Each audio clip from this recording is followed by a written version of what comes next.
വിശുദ്ധ ലൂക്കോസ് എഴുതിയ സുവിശേഷം 18-ാം അധ്യായം. ന്യായാധിപനും വിധവയും. ഭഗ്നാശരാകാതെ എപ്പോഴും പ്രാർത്ഥിക്കണം എന്ന് കാണിക്കാൻ യേശു അവരോട് ഒരു ഉപമ പറഞ്ഞു. ദൈവത്തെ ഭയപ്പെടുകയോ മനുഷ്യരെ മാനിക്കുകയോ ചെയ്യാത്ത ഒരു ന്യായാധിപനൊരു പട്ടണത്തിലുണ്ടായിരുന്നു. ആ പട്ടണത്തിൽ ഒരു വിധവയും ഉണ്ടായിരുന്നു.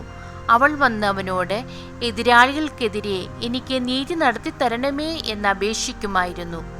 കുറെ നാളത്തേക്ക് അവനത് ഗൗനിച്ചില്ല.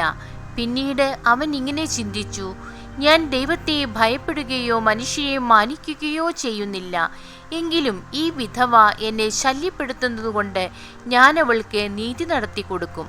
അല്ലെങ്കിൽ അവൾ കൂടെ കൂടെ വന്ന് എന്നെ അസഹ്യപ്പെടുത്തും.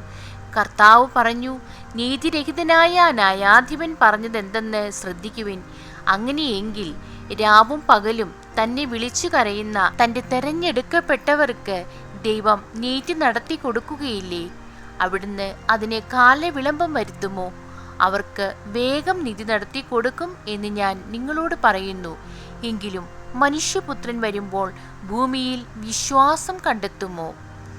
ഫരീസേയനും ചുങ്കക്കാരനും.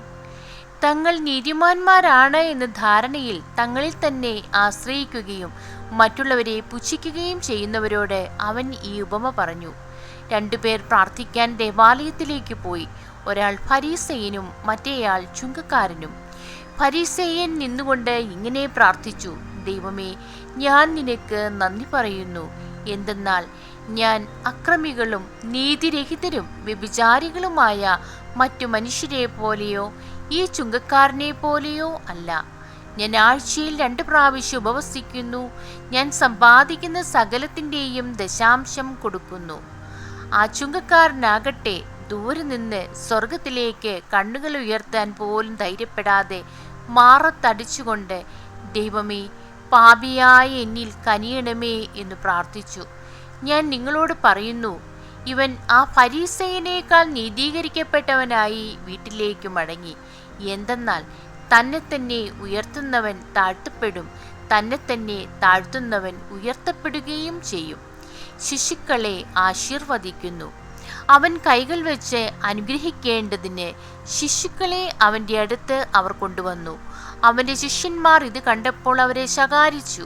എന്നാൽ യേശു അവരെ തൻ്റെ അടുത്തേക്ക് വിളിച്ചിട്ട് പറഞ്ഞു, ശിശുക്കൾ എൻ്റെ അടുത്ത് വരാൻ അനുവദിക്കുവിൻ, അവരെ തടയരുത്. എന്തെന്നാൽ ദൈവരാജ്യം അവരെ പോലെയുള്ളവരുടേതാണ്. സത്യമായി ഞാൻ നിങ്ങളോട് പറയുന്നു, ശിശുവിനെ പോലെ ദൈവരാജ്യം സ്വീകരിക്കാത്ത ആരും അതിൽ പ്രവേശിക്കുകയില്ല. ധനികനായ മനുഷ്യൻ. ഒരു അധികാരി അവനോട് ചോദിച്ചു, നല്ലവനായ ഗുരു, നിത്യജീവൻ അവകാശമാക്കാൻ ഞാൻ എന്തു ചെയ്യണം? യേശു പറഞ്ഞു, എന്തുകൊണ്ടാണ് നീ എന്നെ നല്ലവനെന്ന് വിളിക്കുന്നത്? ദൈവമല്ലാതെ നല്ലവനായി മറ്റാരുമില്ല. പ്രമാണങ്ങൾ നിനക്കറിയാമല്ലോ. വ്യഭിചാരം ചെയ്യരുത്, കൊല്ലരുത്, മോഷ്ടിക്കരുത്, കള്ളസാക്ഷ്യം നൽകരുത്, പിതാവിനെയും മാതാവിനെയും ബഹുമാനിക്കുക. അവൻ പറഞ്ഞു, ചെറുപ്പം മുതലേ ഇവയെല്ലാം ഞാൻ പാലിച്ചിട്ടുണ്ട്. അത് കേട്ട് യേശു പറഞ്ഞു, ഇനിയും നിനക്ക് ഒരു കുറവുണ്ട്. നിനക്കുള്ളതെല്ലാം വിറ്റ് ദരിദ്രർക്ക് കൊടുക്കുക. അപ്പോൾ സ്വർഗത്തിൽ നിനക്ക് നിക്ഷേപമുണ്ടാകും. അനന്തരം വന്ന് എന്നെ അനുഗമിക്കുക. ഇത് കേട്ടപ്പോൾ അവൻ വളരെ വ്യസനിച്ചു, കാരണം അവൻ വലിയ ധനികനായിരുന്നു. യേശു അവനെ നോക്കിക്കൊണ്ട് പറഞ്ഞു, സമ്പത്തുള്ളവർ ദൈവരാജ്യത്തിൽ പ്രവേശിക്കുന്നത് എത്ര ദുഷ്കരം! ധനികൻ ദൈവരാജ്യത്തിൽ പ്രവേശിക്കുന്നതിനേക്കാൾ എളുപ്പം ഒട്ടകം സൂചിക്കുഴയിലൂടെ കടന്നു പോകുന്നതാണ്. ഇത് കേട്ടവർ ചോദിച്ചു, അങ്ങനെയെങ്കിൽ രക്ഷ പ്രാപിക്കാൻ ആർക്ക് കഴിയും? അവൻ പറഞ്ഞു, മനുഷ്യർക്ക് അസാധ്യമായത് ദൈവത്തിന് സാധ്യമാണ്. പത്രോസ് പറഞ്ഞു, ഇതാ ഞങ്ങൾ സ്വന്തമായവയെല്ലാം ഉപേക്ഷിച്ച് നിന്നെ അനുഗമിച്ചിരിക്കുന്നു.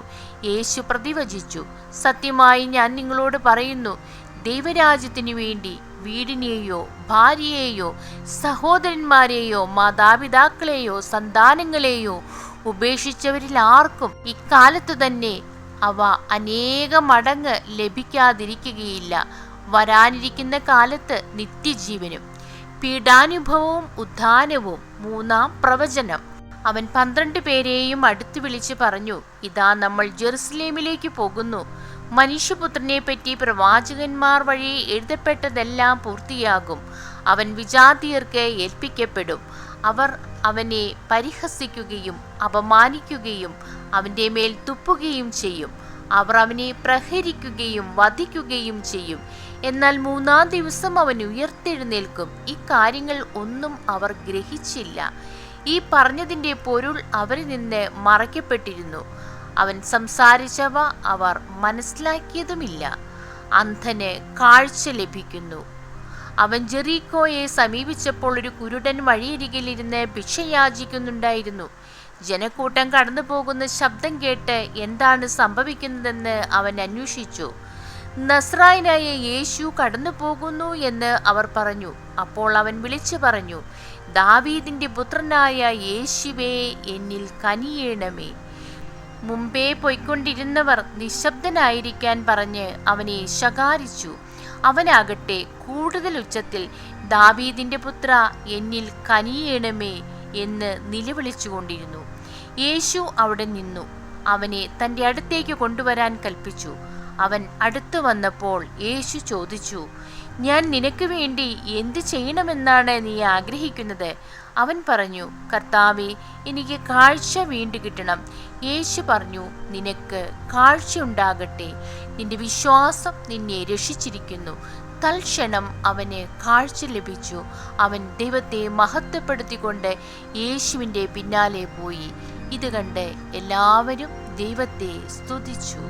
ദൈവമേ, സ്തുതി അങ്ങേക്ക് യോഗ്യമാകുന്നു.